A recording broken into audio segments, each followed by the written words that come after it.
Okay, so some people might think that I want to be controversial, but it's not the case, right? I don't want to be controversial, but what do I do if I see something like this? There is something that came out now, apparently in the parliament. Now MP Elifas Dingara is now bringing a motion to apparently give out 1 million per citizen in Namibia.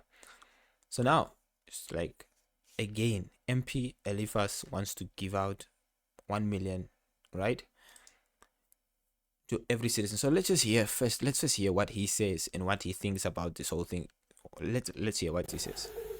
And possible destroy the good intention of this motion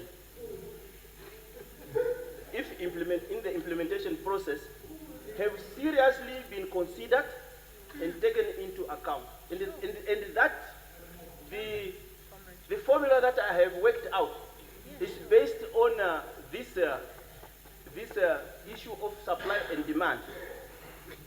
So the formula will ensure that those challenges are. So it looks like someone was complaining and saying something. So he says that he has a formula apparently that will apparently solve whatever he's saying. I don't Dealt know. with, and that this formula will land safely Oh God. and no disturbance will come to it. Okay. So tell me, guys, what do you think about this? What do you think about everyone getting 1 million? What do you think? Everyone getting 1 million in Namibia. What do you think? Um, Tell me in the comment section. I think it's full of garbage. It's garbage. It's pure garbage that everyone should get 1 million. Um, I don't think so. I think that maybe that 1 million should be given in a different way, whereby maybe not as cash. If he has a formula, I did not hear the whole thing, so that's why I'm saying this. If there was a way of like the government being able to give out the 1 million, like let's say, um, um, economic schemes that they can come up with, um, business business schemes that they can come up with in order to like tell people, no, what we want you to do is open a business and then you get 1 million for opening this type of business, not just any type of business. Like maybe depends on the type of field the person is opening a business into. And also there should be a restriction of like mentorship from someone that has been already running a business. Maybe first you have to get mentorship for, let's say, France Ndongo. It's just an example, right? France Ndongo is now mentoring the people, and then after that they get qualified to get that grant. Another way that they can get the money is probably maybe through medical aid, okay, or maybe food stamps, okay, food stamps, like giving out, instead of giving them the money, why not buy food on a monthly basis, that they can get the money, like get food on a monthly basis, because there are a lot of people that are hungry, right? That money can be used for education of people, but mostly our financial system, right? Do you know why it's not safe to just hand out $1 million, if that's the case that he's talking about? Think he was also talking about supply and demand, so I don't know what's going on. Supply and demand, maybe he has a formula. Let me wait and listen to it, because handing out 1 million to about 2 million people, right? Let's just try to calculate that. Let me open my calculator and then I try to calculate this thing, right? So if you are handing out approximately, let's just say approximately to 2 million people that are in Namibia, if you hand out to all of them 1 million each, so that says that the government has to come up with about um 2 trillion, right? 2 trillion, and that two trillion has to be handed out to the people. Mhm. Now think about this: how many places in Namibia, or the supply of food, cosmetics, everything, cars, is there? Now, what kind of demand can we handle, right? So if everyone has money and everyone is spending money, Will our shops be able to handle the pressure? Will businesses be able to handle the pressure of things leaving them, right?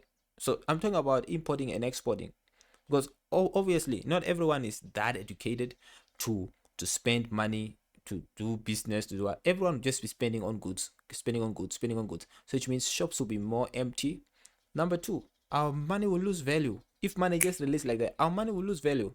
Okay, I'm not an economist. Now someone will be like, oh, you're not an economist, shut up. I'm just saying it.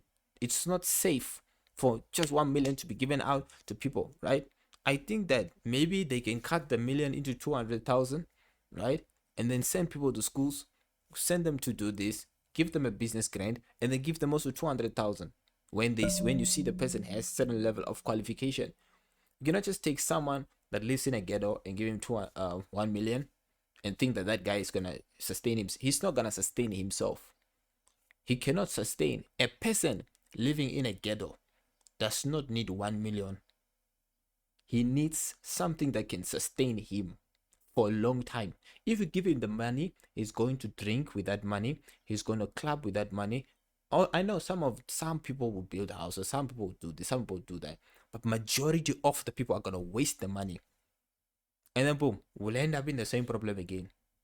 Just try to put the numbers together. Out of 2 million people, not all of them, maybe 10,000 people will be able to make something out of that money. So you are a genius, right? Think about it. What do you think about the whole 2 trillion that is given out? It was waste. Government wasted money. We're already in debt, right? We're in debt, and now we are adding more debt to our country to give people. So let's think about things that we can do to elevate our country and elevate our citizens so that they can be long-term producing citizens that are producing something in our economy, not citizens that are wasting money, right? Initiatives, plans, businesses, fixing our own financial sector, which means we don't have our own insurance companies, we don't have our own, we don't have our own things. We need people to open and for us to have our own things that we say Namibian produced. I know there's some few, but it's not. Imagine, we need our own things, not 1 million to people. We need people to get money every day, not once and then ooh, they're happy and then wow. No, we need people to have money on a forever time. So please teach them how to make their own cars. We want our own cars, a lot of them, not only one car manufacturers, a lot of them. We want our own law firms, many of them. We want our own banks, many of them. We want our own insurance companies, many of them. We want our own things, many of them. Okay? Not 1 million. What's 1 million? It's garbage. You see, that's what I'm talking about. Many unwise people are sitting in the parliament. No, like I know there's some wise people like that are there. I really, like the work they're doing for us, changing. But there are so many fools. See, I love the Swapo party. That's all I'm gonna say. It's my party. The Swapo. So, like, guys, let me tell you, it's garbage. It's garbage, pure garbage. I know a lot of people will not agree with everything I say. That's why it's my platform that I'm speaking on. My platform, not yours. So don't give out money, please, Namibian government. Don't give out 1 million to the people. You are digging your own grave. Educate people, teach people, put them in the industries that they belong, and let people own things. We want to own our own things. We don't want things that are owned by Canadians it's good to have international investors. We love our international investors, but we want to own our own things, okay? We want things that we own so that we can pass it on to generations. We want things we can own ourselves. We do not want our money to get out of our country, leaving our country, and then you see our money is now in America, it's in Canada. Oh, B2 Gold, who owns it? A guy from Canada or somewhere else. Someone else maybe now sitting in Dubai enjoying his money. So now we in Namibia, our parents are working hard. So it's garbage, man.